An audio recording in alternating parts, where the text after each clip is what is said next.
ओम श्री सरस्वत्यै नमः। ओम श्री गुरुभ्यो नमः। सदाशिवसमारम्भां शङ्कराचार्यमध्यमाम् अस्मदाचार्यपर्यन्तां वन्दे गुरुपरम्परां। श्रुतिस्मृतिपुराणानाम् आलयं करुणालयं नमामि भगवत्पादं शङ्करं लोकशङ्करं। शङ्करं शङ्कराचार्यं केशवं बादरायणं सूत्रभाष्यकृतौ वन्दे भगवन्तौ पुनः पुनः। समस्तजनकल्याणे निरतं करुणामयं नमामि चिन्मयं देवं सद्गुरुं ब्रह्मविद्वरम्।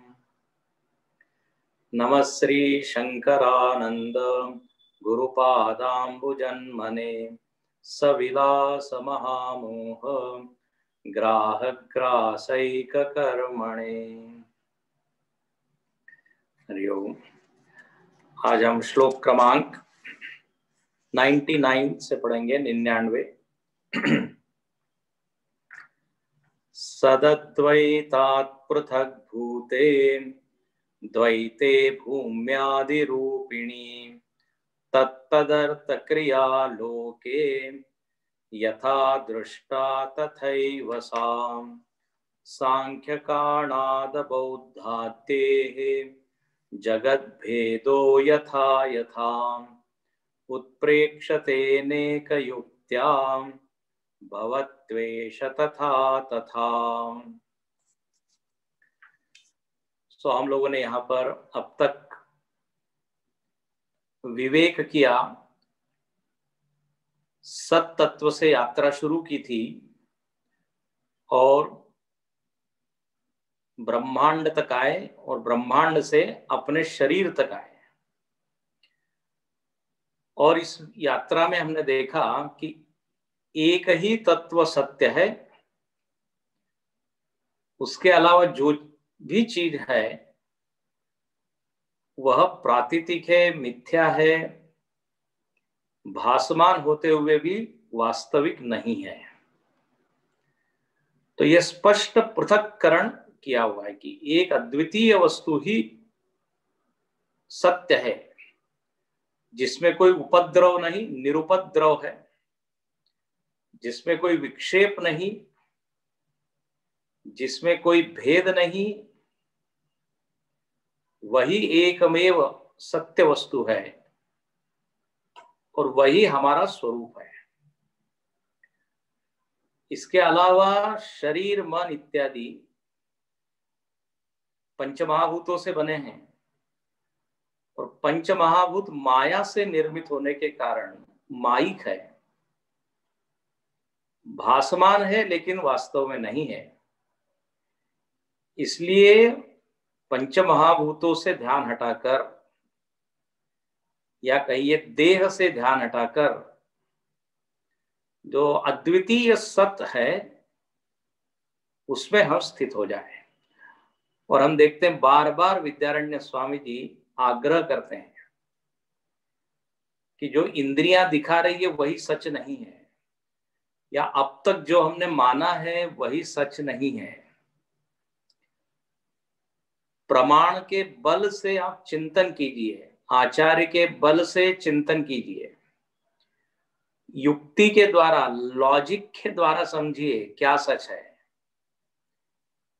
नहीं, अब तक हम ऐसा ही मानते आ रहे हैं इसलिए ये सच है, या आंखें तो यही कह रही है, कान तो यही कह रहे हैं, या हम लोगों का अनुभव अब तक का ऐसा ही रहा है इसलिए हम तो इसी को सच मानेंगे। बोले ये मूढ़ता है। इस मूर्खता को छोड़कर जिस प्रमाण के द्वारा ये वस्तु जानी जाती है उसका आधार लेके समझिए। इसलिए यहां पर कहा सदद्वैतात् पृथक् भूते द्वैते भूम्यादि रूपिणी 99 में। सतरूप अद्वैत, जो सत अद्वैत है, जिसमें सजातीय विजातीय स्वगत भेद नहीं है, इसलिए वह अद्वितीय है। वह और भूम्यादि जो भी है, भूमि आदि पंचमहाभूत, उनका पृथक्करण कर लेना चाहिए, और जो वो कर लेता है वही ज्ञानी कहलाता है। और उस ज्ञानी की प्रमा, प्रमा मतलब सही ज्ञान, असंदिग्ध ज्ञान, अबाधित ज्ञान, अखंडित ज्ञान, जो खंडित नहीं होता, बाधित नहीं होता, इसमें संशय नहीं है, उसको कहते प्रमा। जैसे अग्नि उष्ण है, ये प्रमा है। ये ज्ञान कभी खंडित होता नहीं। आप चाहे सो रहे हो, चाहे जाग रहे हो, युवा हो, बालक हो, वृद्ध हो, किसी भी अवस्था में यह ज्ञान झूठा सिद्ध नहीं होता या कुछ और सिद्ध नहीं होता। अग्नि उष्ण है तो उष्ण ही है। तो ऐसे ही ज्ञानी के भीतर ये प्रमा पक्की हो जाती है कि सत्य ही सत्य है, उसके अलावा जो कुछ भी अनुभव में आ रहा है वो है मिथ्या। और ये ज्ञान की वासना बन जाती है। पीछे बार बार आया है, वासनायाम प्रवृद्धायाम। अभी क्या है, मन के ऊपरी ऊपरी स्तर पे ये विचार आता है, सुनने के बाद थोड़ी देर वो विचार रहता है, फिर जैसे ही कक्षा पूरी होती है वो विचार भी हरिओम करके चला जाता है। नहीं नहीं स्वामी जी, हमको याद रहता है। चलो बहुत बढ़िया। लेकिन कई लोग कहते हैं प्रवचन के समय तो ब्रह्मनिष्ठ और बाद में भ्रमनिष्ठ। तो मन के ऊपरी स्तर पे ये ज्ञान टिकता है और फिर बह जाता है, वासना नहीं बनती। जैसे आप चाकू से यदि प्याज काटे तो वो प्याज अब आपने दूर फेंक दिया, कहीं उसको रख दिया, लेकिन चाकू में जो प्याज की गंध है वो तो बहुत देर तक बनी रहती है, क्योंकि क्या, उसकी वासना बन गई है। शास्त्र की भाषा में बोलेंगे संस्कार बन गए उस गंध के। उस तो ये अद्वैत तत्व के संस्कार पड़ने चाहिए।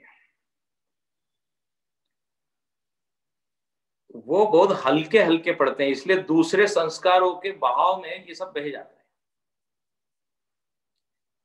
इसलिए इतना सुनने पर भी कुछ याद रहता नहीं और समझ में पूरी तरह आता नहीं। तो कहते हैं जो ज्ञानी है उसमें और हमें यही फर्क है, उसका यह ज्ञान जो है वह स्थिर रहता है, और फिर चाहे जितने मत मतांतर हो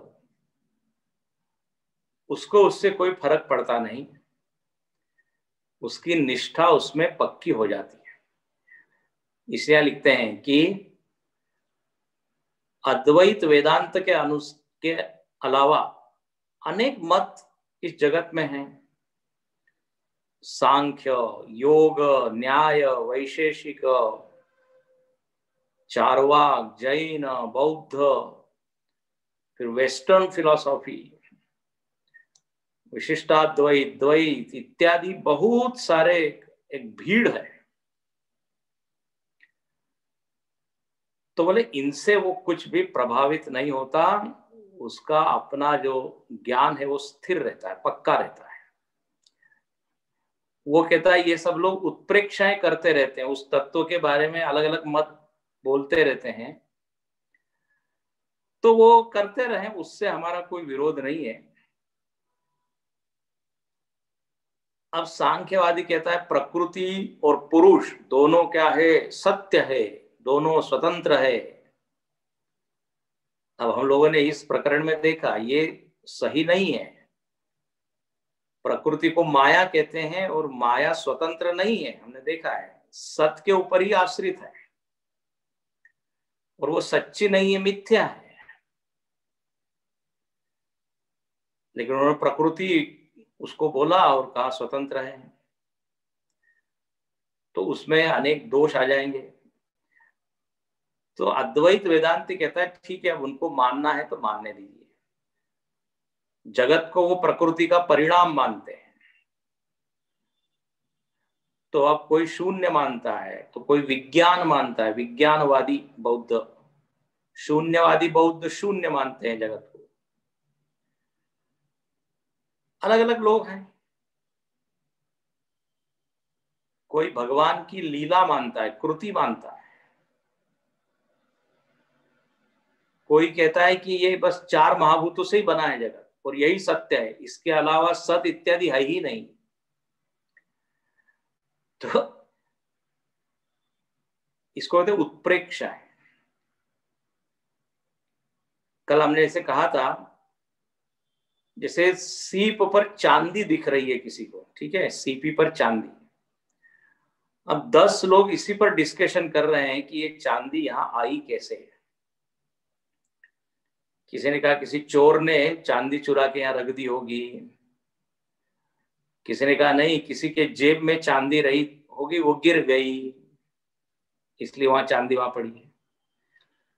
किसी ने कहा कि नहीं, किसी ने फेंक दी होगी, उसको शायद उसमें रस ना हो। अब चांदी को लेके इतने मतांतर है, लेकिन मूल में क्या है, वहां चांदी है ही नहीं। एक ऐसी चीज के ऊपर मत अपने व्यक्त कर रहे हैं जो चीज कभी वहां है ही नहीं। तो पहले तो उस वस्तु को सत्य मान लिया। ध्यान से सुनना, बहुत गंभीर पॉइंट है। पहले तो सत्य मान लिया और अब अलग अलग क्या कर रहे हैं, विचार कर रहे हैं कि ये ऐसा आया होगा कि वैसा आया होगा। और मजेदार बात यह है कि एक मत दूसरे मत का खंडन करता है, दूसरा मत तीसरे मत का खंडन करता है, लेकिन मूल में जो बात समझनी है वो समझी नहीं किसी ने। मूल में तो खंडन जगत का ही करना है। ध्यान से सुनना। अरे मूल में तो ये देखना है ना कि चांदी वहां है ही नहीं, वो सही था। चांदी को पहले ही मान लिया और अब विचार कर रहे हैं। तो जगत को सत्य मान लिया और अब कोई कहता है प्रकृति से आया, कोई कहता है शून्य से आया, कोई कहता है ऐसे आया। इसलिए अद्वैत वेदांत क्या कहता है, सदैव सौम्य इदम अग्र आसीत्, सत ही था, सत ही है, सत ही रहेगा। जिस जगत को लेके आप चर्चा कर रहे हो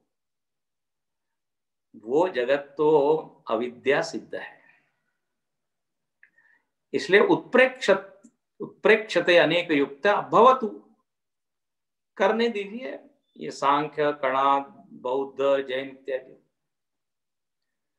तो किसी ने कहा मतलब महाराज आप इनको कुछ सीरियसली नहीं लेते हैं, गंभीरता से, और मतलब एक तरह से परोक्ष रूप से आप इनकी अवज्ञा ही कर रहे हैं।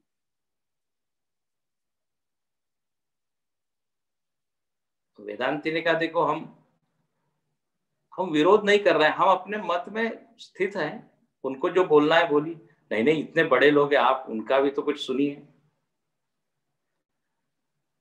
अरे भाई, बड़े लोगों का नहीं सुनना मतलब एक तरह से अवज्ञा करना है। तो अगले श्लोक में बोल दिया कि देखो इन लोगों ने तो श्रुति की, हाँ, और उपनिषदों की अवज्ञा कर दी और उसमें कोई इनको हिचक हुई नहीं।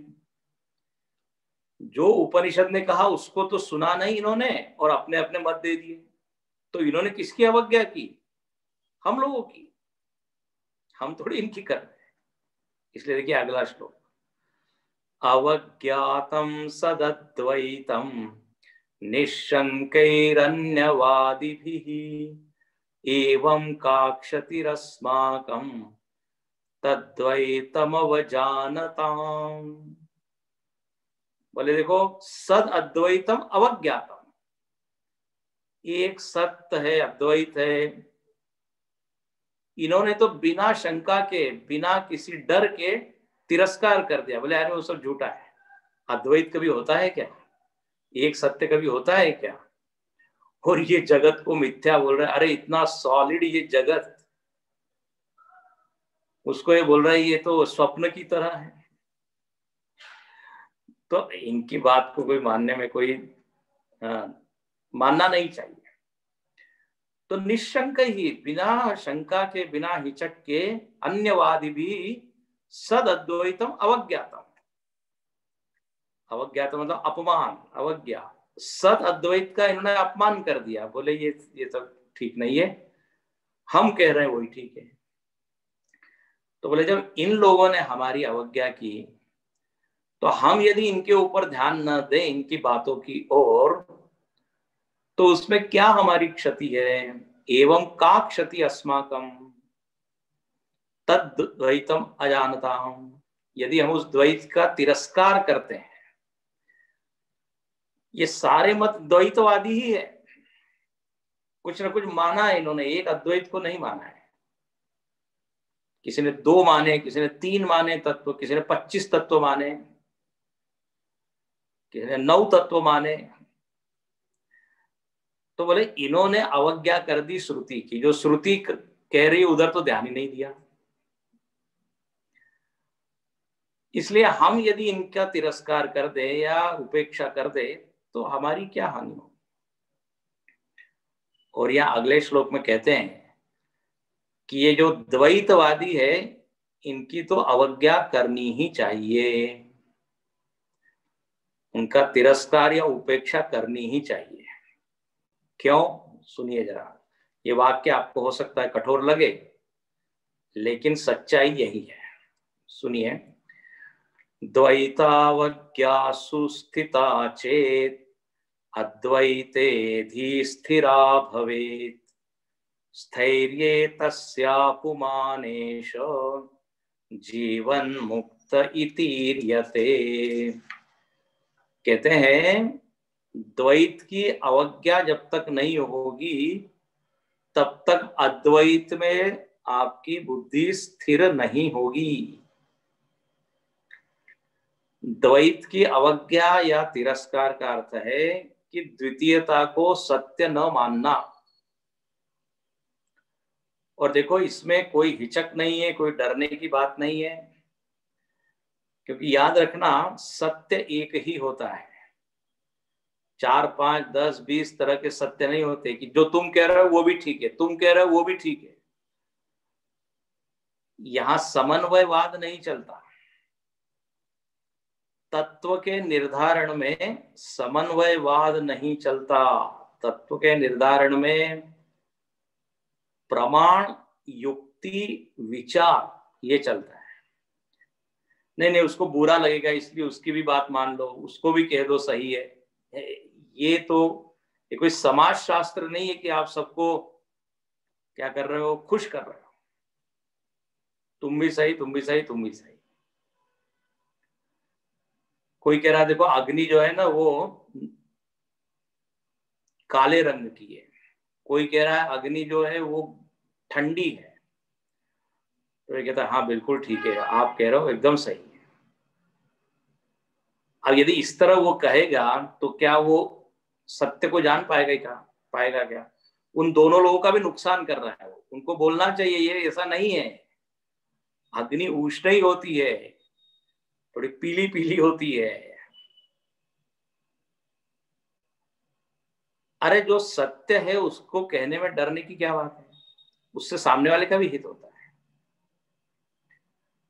तो समाज में ऐसा खूब देखा जाता है, सब एक ही बात कर रहे हैं, एक भगवान की ही बात कर रहे हैं।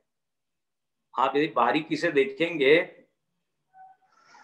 तो सबके भगवान का स्वरूप थोड़ा अलग अलग है, सब एक ही सत्य की बात कर रहे हैं, नहीं उन लोगों की सत्य की परिभाषा ही सबकी अलग अलग है। इसलिए ईमानदारी से विचार करना चाहिए। तो द्वैत की अवज्ञा यदि हो रही हो तो ठीक ही है, गलत को गलत कहने में कोई ये नहीं है। और जब तक ऐसा नहीं होगा तब तक अद्वैत में बुद्धि स्थिर नहीं होगी। नहीं तो ये भी सही है, ये भी सही है, ये भी सही है, तो फिर बुद्धि कहां स्थिर होगी। इसलिए गीता में स्थित प्रज्ञ लक्षण के ठीक पहले श्रुति आती है, एक श्लोक आता है, श्रुति विप्रतिपन्नाते यदा स्थास्यति निश्चला। कहते हैं जब विप्रतिपत्ति विविध ये मतों के बीच में से वो साधक गुजरता है और सब में कहीं ना कुछ कुछ दोष देखता है या कुछ कमी देखता है, तो फिर एक दर्शन से दूसरे दर्शन में, दूसरे से तीसरे में जाता है और फिर अंत में उस अद्वैत में स्थित हो जाता है। तब पक्का उसको ज्ञात होता है कि यही सही है। समाधा वचला बुद्धि तदा योगम अवाप्स्यसि। तो यहां पर यही कहा स्थैर्य तस्या पुमानेश। और जिस ज्ञानी की इस तरह की बुद्धि उस अद्वैत सत्य में स्थित हो जाती है, वह जीवन मुक्त पुरुष कहलाता है। ठीक है ना? उसने सही प्रमाण के द्वारा जाना और वो जीवन मुक्त कहलाता है। जीवन मुक्त का मतलब जीवन जीते ही वो मुक्त हो जाता है, मरने के बाद मुक्त नहीं। क्योंकि वेदांत में मुक्ति मतलब क्या है? अविद्या का खत्म होना ही मुक्ति है।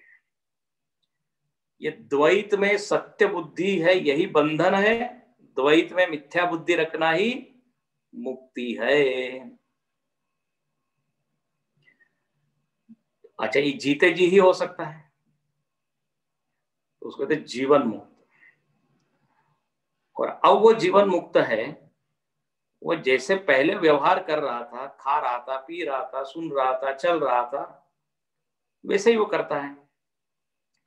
पश्यन् शृण्वन् स्पृशन् जिघ्रन् अश्नन् गच्छन् श्वपन् श्वसन् प्रलपन् विसृजन् गृह्णन् उन्मीषन् निमिषन् अपि, यह सारी क्रियाओं का नाम दिया है। खा रहा है, पी रहा है, पलक झपक रहा है, छोड़ रहा है, पकड़ रहा है।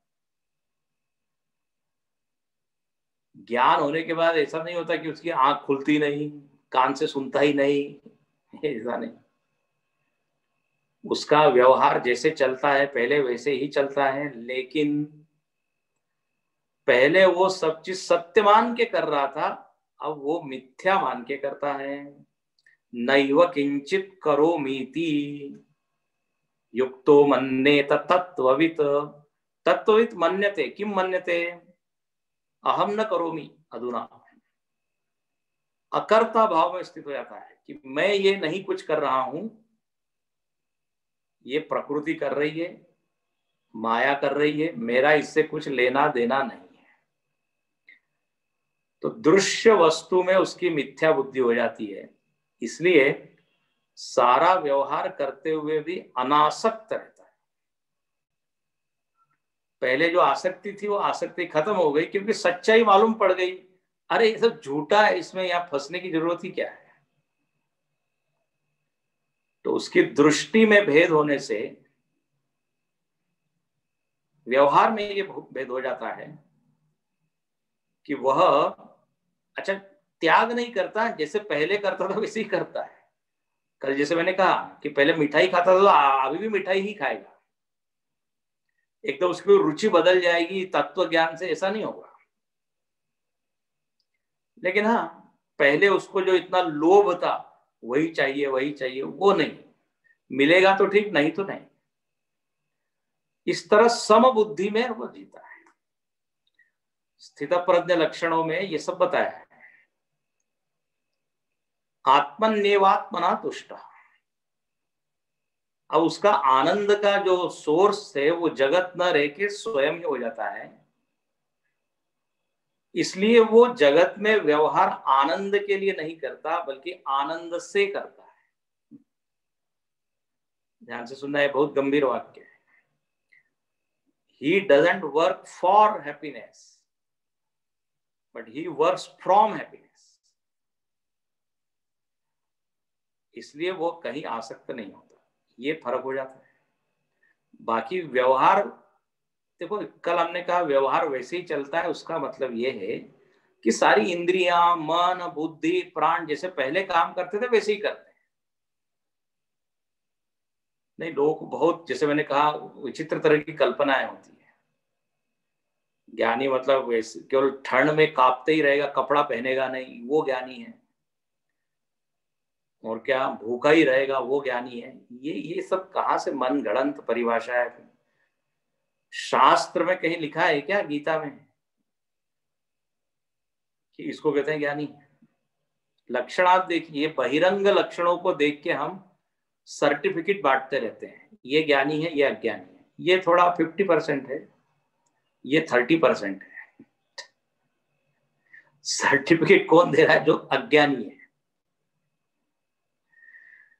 ऐसा लिखा है, खग जाने खग ही की भाषा, ज्ञानी ही ज्ञानी को जानता है।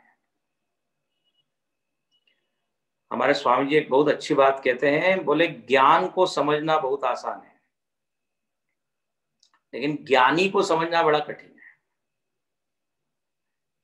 क्योंकि ज्ञानी के बारे में हमने एक फ्रेम बना ली है, और उस फ्रेम में जो फिट होता है उसको बोल देते हैं ज्ञानी, जो नहीं होता उसको बोल देते हैं अरे ये कोई ज्ञानी थोड़ी है। वो ज्ञानी की मनस्थिति इतनी ऊंची और इतनी अलग होती है, हम अपने ढंग से उसको नापते और तोलते रहते हैं। ज्ञानी की यहाँ क्या स्थिति बताई कि जिसके नजर में सब कुछ मिथ्या हो गया है, ये उसकी मूल दृष्टि है। अब जिसके नजर में सब मिथ्या हो गया है, वो चाहे जो करे, उसमें क्या दोष है?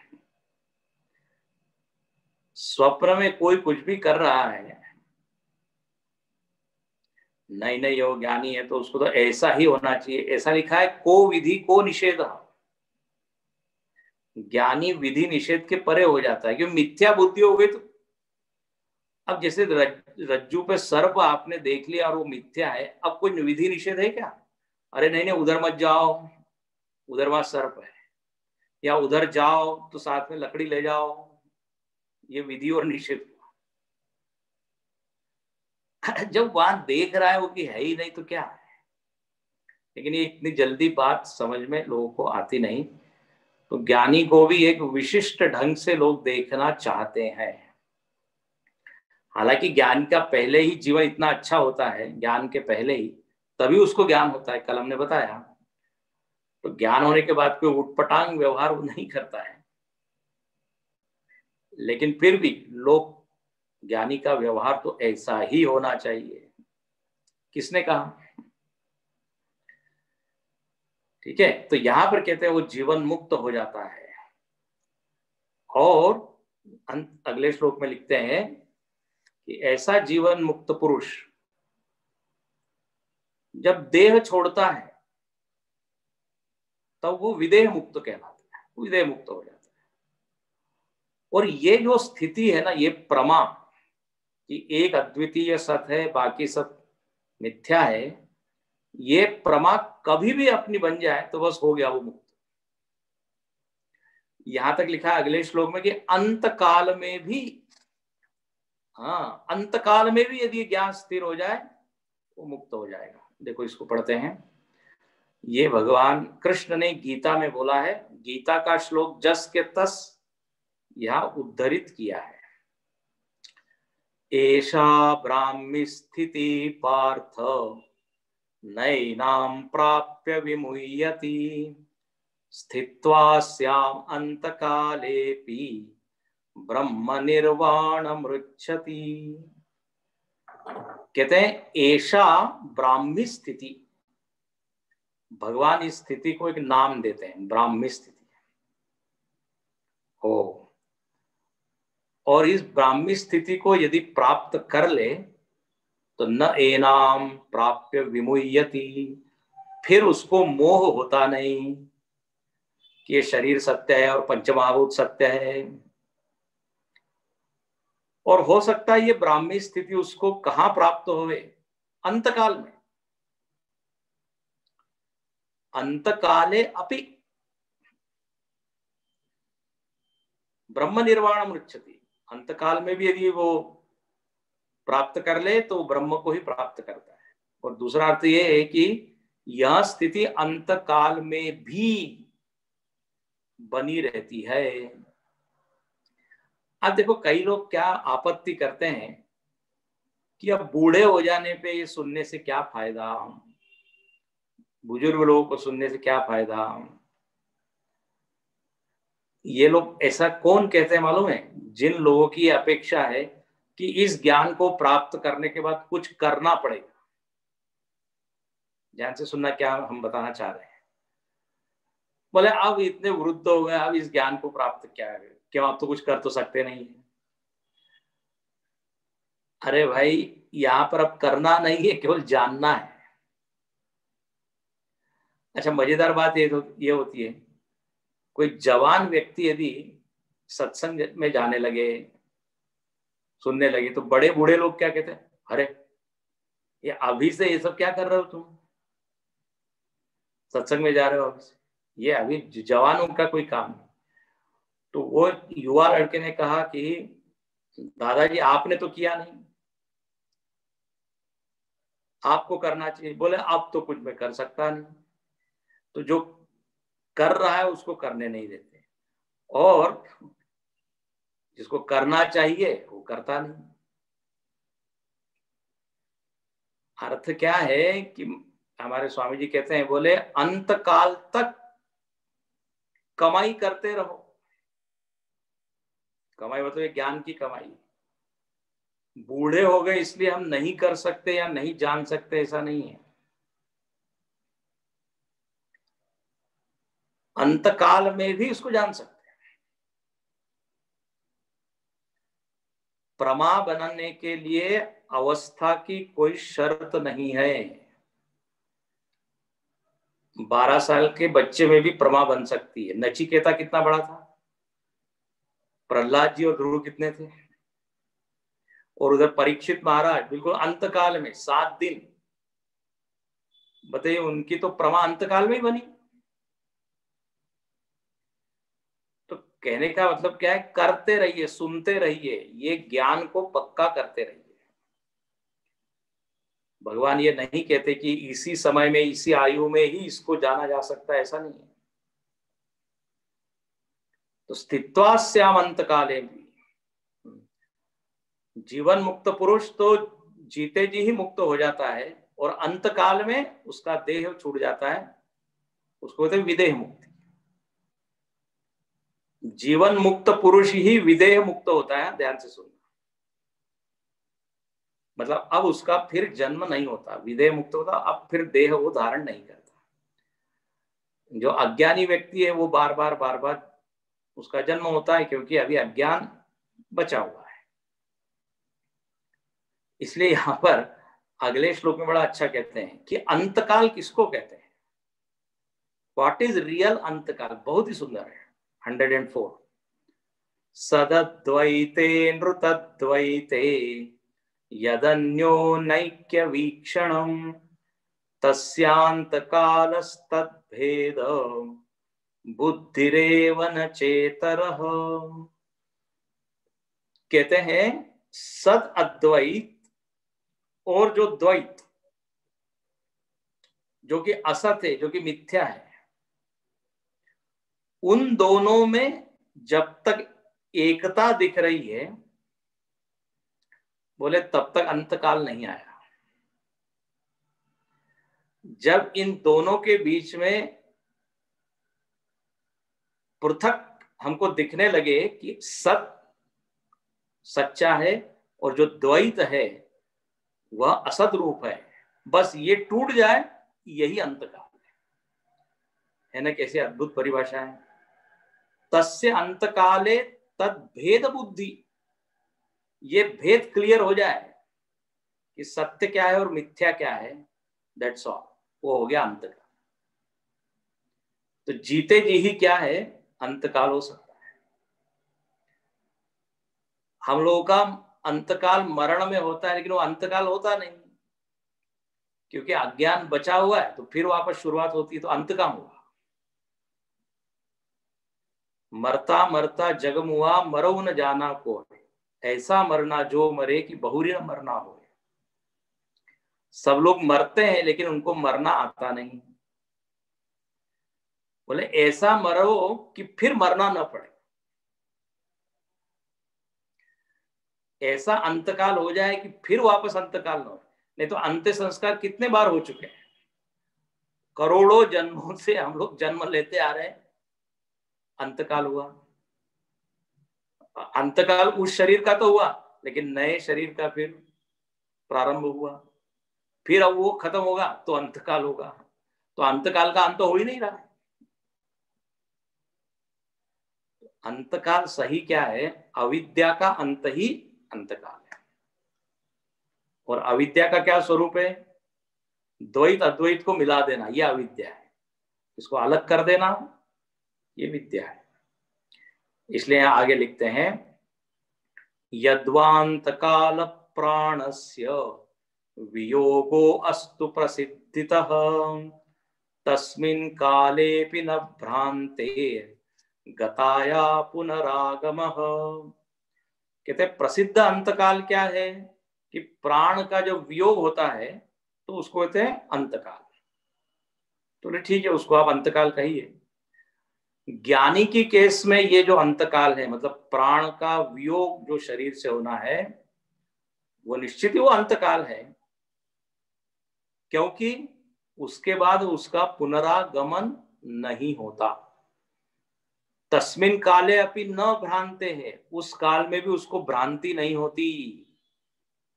अभी जैसे हमने कहा ना, अंतकाल में भी उसको भ्रांति नहीं होती कि मैं जीव हूं कि शरीर हूं कि आत्मा हूं। तो जब वो देह छोड़ेगा तब ज्ञान अवस्था में ही छोड़ेगा। इसलिए न भ्रांतिर गताया पुनरागमः, तो उसका पुनरागमन होगा नहीं।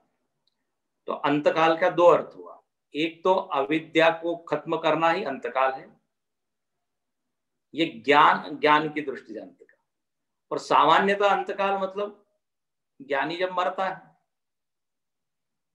तो बोले ठीक है, वो भी देह तो छोड़ेगा ही, क्योंकि देह है तो मरेगा तो सही। लेकिन ज्ञानी और अज्ञानी के देह छूटने में फर्क है। उसको फिर देह मिलता है, अज्ञान को, इसको नहीं मिलता।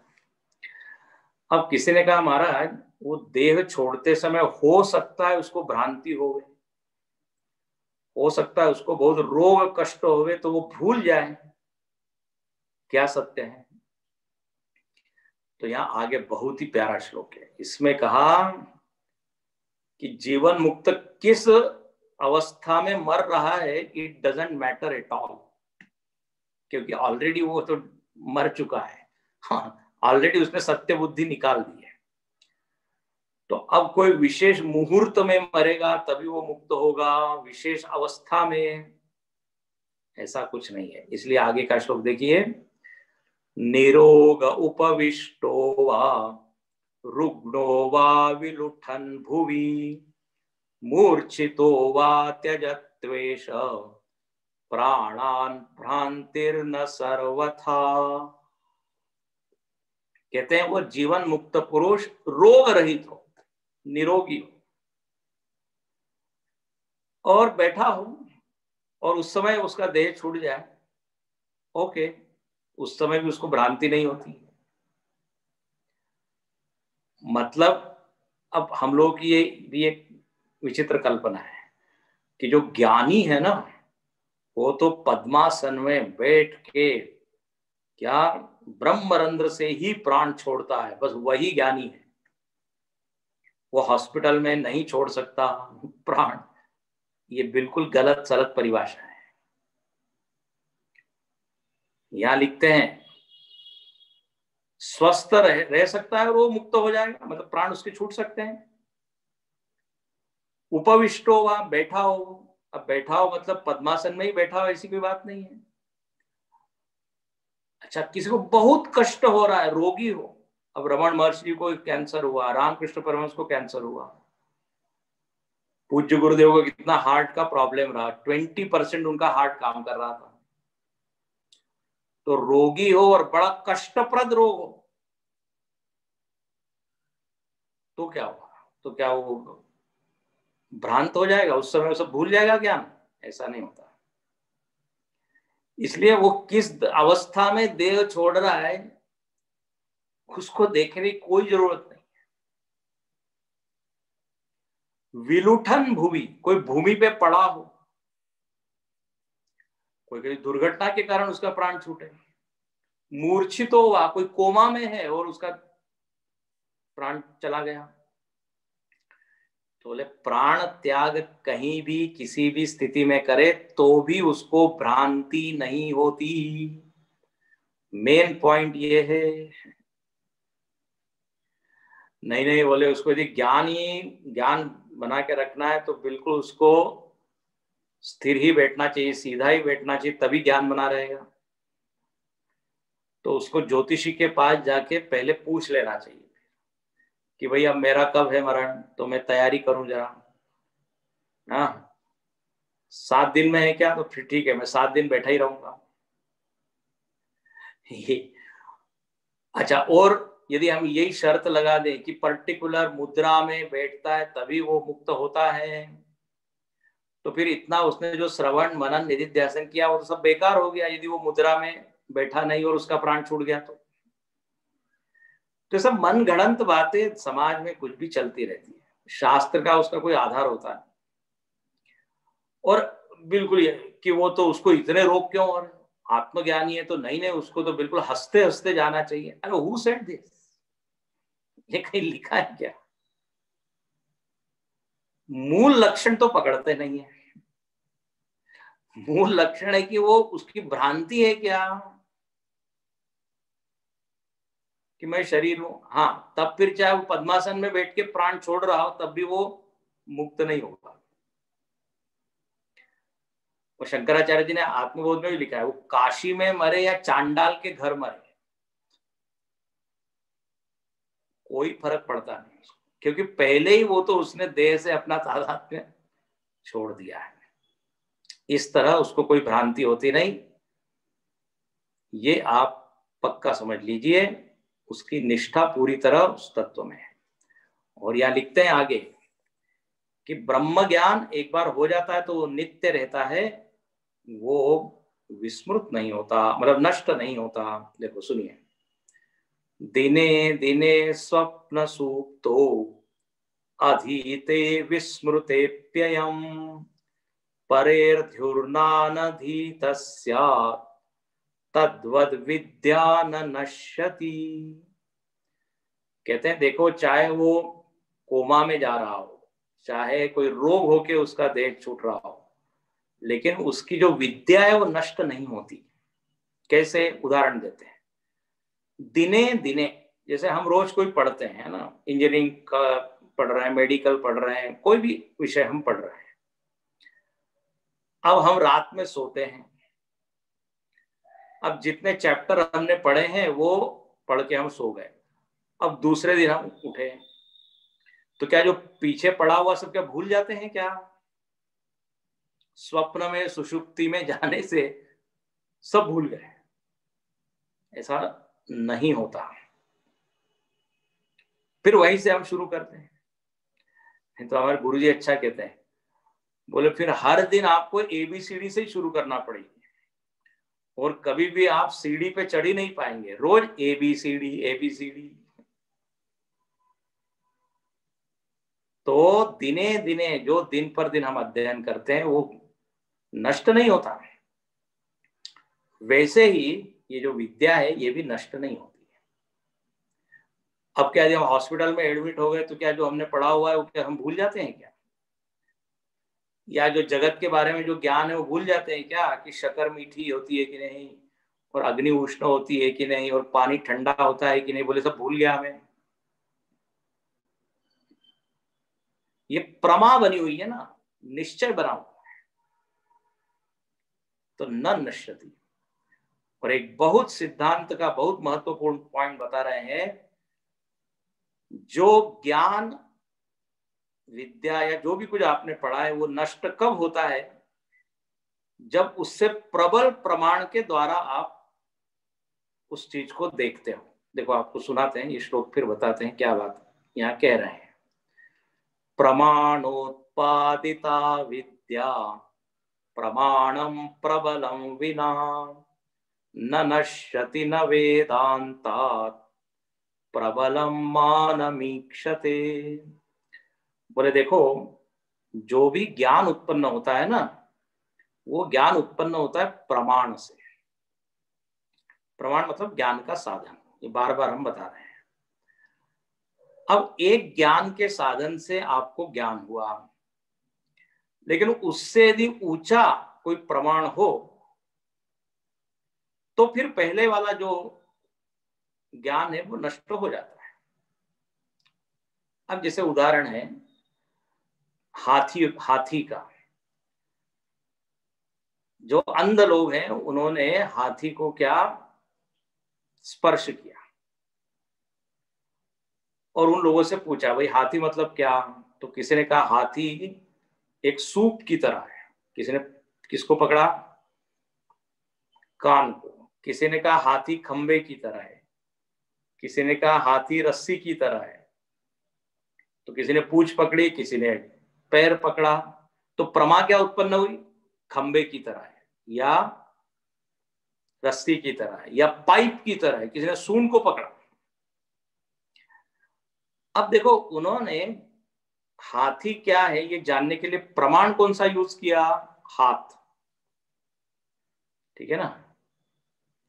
अब ये इनका सारा ज्ञान असिद्ध हो गया।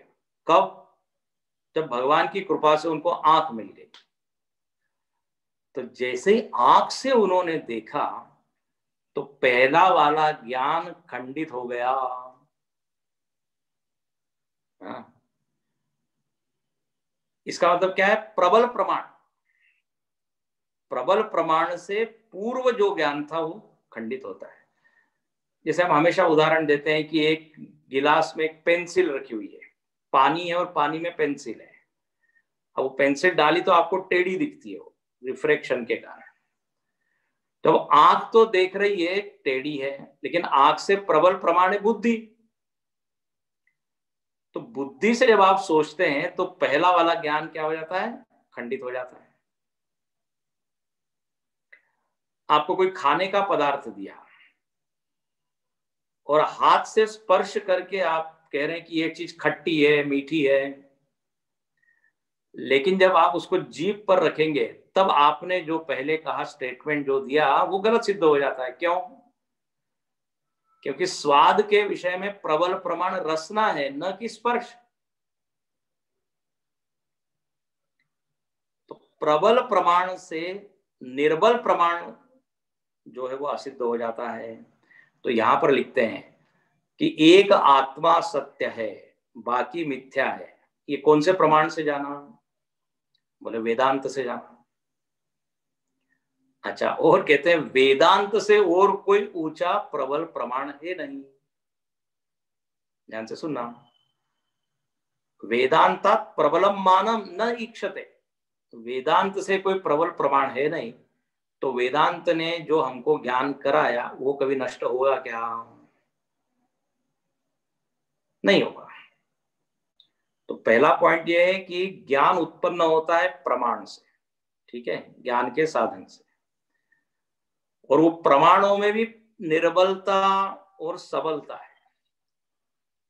जैसे आंख से कुछ दिखता है लेकिन बुद्धि से सोचने पर कुछ समझ में आता है, तो आंख हो गई निर्बल प्रमाण, इंद्रियां निर्बल प्रमाण है, बुद्धि प्रबल प्रमाण है। वेद कैसा है, बोले परम प्रमाण। तो यहां पर कहते हैं चूंकि ये एक अद्वितीय तत्व का ज्ञान इंद्रियों से नहीं हुआ है, बुद्धि से नहीं हुआ है, वेदांत के प्रमाण से हुआ है। और वेदांत से कोई ऊंचा प्रमाण है नहीं जो कि इसको खंडित करे। इसलिए एक बार प्रमा अच्छी बन गई सो न नश्यति, वो नष्ट होती नहीं। इसलिए यहां पर अंतिम श्लोक में विद्यारण्य स्वामी जी कहते हैं कि तस्मात् वेदांत संसिद्धम सदद्वैतम न बाध्यते अंतकालेप्यतो भूत विवेका निर्वृति स्थिता। बोले चूंकि ये सिद्धांत है प्रबल प्रमाण के बिना वो चीज कटती नहीं और वेदांत से प्रबल है नहीं, तस्मात् इसलिए जो सिद्ध सद वस्तु है उसका ज्ञान कभी भी बाधित नहीं होगा, अंत काल में भी, ठीक है ना, अंते अंत काले अपि। और जब इस सद अद्वैत में उसकी निष्ठा पूरी पक्की हो गई तो निर्वृति, निर्वृति मतलब परम शांति, परम मुक्ति, निवृत्ति नहीं है, हाँ निर्वृति, निर्वृत्ति से निर्वाण, इसे बनता है ना निर्वाण, मुक्त हो जाता है। और मुक्त दशा में परम शांति है, तो उस परम शांति को प्राप्त करता है क्योंकि उसने भूत का विवेक किया है और अद्वैत सत में अपने आप को प्रतिष्ठित कर दिया, स्थिर कर दिया है। इस तरह यहाँ पर विद्यारण्य स्वामी जी ने हम साधकों के लिए ये पंच महाभूत विवेक प्रकरण लिख के बड़ी कृपा की। श्रुति का एक वाक्य उन्होंने लिया और उसका एक्सपांशन किया, विस्तार किया और इस अद्वैत तत्व में हमको स्थिर करा दिया, या उन्होंने प्रयत्न किया कि हम उसमें स्थित हो जाएं। मूल श्रुति थी सदैव सौम्य इदमग्र आसीत एकमेवा द्वितीय। तो पहले उन्होंने इदम शब्द की व्याख्या की, बोले जब सृष्टि नहीं थी तब सत था, तो सृष्टि मतलब क्या, इदम, और इदम में 30 चीजें उन्होंने बताई थी। फिर एकमेवा द्वितीयम, तो एकम एव अद्वितीय, उसकी उन्होंने व्याख्या की कि सद वस्तु एकम एव अद्वितीय थी। ये 3 शब्द क्यों दिए हैं? तो आपको याद होगा तीनों प्रकार के भेद का निषेध करने के लिए 3 शब्द दिए, सजातीय भेद, स्वगत भेद और विजातीय भेद। फिर प्रश्न आया कि यदि एकमेव सद वस्तु है तो ये सृष्टि आई कैसे? पहले तो आप कह रहे हैं एक ही थी, तो बोले सत में एक अनिर्वचनीय शक्ति है, उसका नाम है माया, जिसका निर्वचन ठीक से होता नहीं। और बोले उसी माया ने उस एक सत तत्व पर पंच महाभूतों की सृष्टि कर दी। और चूंकि माया झूठी है, सच्ची नहीं है, इसलिए ये पंच महाभूत भी मिथ्या है। माया का गुण इनमें आ गया, सत का गुण भी इनमें आ गया, अस्ति अस्ति अस्ति। और हमको आज ये लगने लगा कि पंच महाभूत का ही अस्तित्व है, जबकि अस्तित्व के पंच महाभूत है। अस्तित्व है धर्मी, पंच महाभूत है धर्म। और इन पंच महाभूतों में क्रम है, एक पहले फिर बाद में फिर बाद में। तो जो बाद का महाभूत है उसमें पहले के महाभूतों के गुण आ गए और सत और माया का भी गुण आ गया। अब हमको करना क्या है? तो कहा कि सत को आप सत देखिए, बाकी को माया देखिए। श्रुति का आग्रह यही है। और ये जब आप विवेक कर लेंगे तो इसी को कहते हैं पंच महाभूत विवेक। ठीक है, तो ये संक्षेप में हमने दिखा दिया। अब आप इसको बार बार पढ़ते रहें और इस पर मनन कीजिए। ये विवेक प्रकरण दूसरा जो अध्याय था वो पूर्ण हुआ। अब आगे क्या, तो इसमें तो 15 अध्याय हैं। तो कई लोगों की इच्छा है, समष्टि इच्छा है कि ये पंचदशी पूरा हमको देखना चाहिए, क्योंकि बहुत गहरा है और मनन स्वामी जी कराते हैं हमसे, वैसे तो होता नहीं है। तो विद्यारण्य स्वामी जी ने बहुत अच्छे श्लोक हम लोगों के लिए लिखे हैं, तो पूरे इस ग्रंथ का ही अध्ययन हो तो अच्छा है। तो प्रयत्न हम करेंगे। अब अगले महीने हम अगला कोई प्रकरण देखेंगे, आपको बताएंगे, सूचना देंगे। वो जो ग्रुप है उस ग्रुप में कौन सी डेट से शुरू करेंगे, कौन सा प्रकरण लेंगे, हाँ क्या टाइम होगा, वो सब विस्तार से आपको उसकी सूचना दे दी जाएगी। तो आज हम यहीं रुकते हैं। और दूसरी बात, मराठी में एक हम लोगों का दासबोध का एक प्रकरण हम देख रहे थे ऑनलाइन शाम को 6 बजे, उत्तम गुण निरूपण। जो लोग मराठी में अटेंड करते हैं उनको मालूम होगा। तो वो हम 15 तारीख से लेंगे। कल छुट्टी कल कोई क्लास नहीं होगी। परसों से जो बचा हुआ भाग है उत्तम गुण निरूपण मराठी में, वो 6 बजे जो हम हमेशा करते हैं यूट्यूब पे, यूट्यूब लाइव, वो हम करेंगे। ठीक है, हरि ओम। आप सब लोग इतने संख्या में जुड़े, बहुत सबका आभार, धन्यवाद।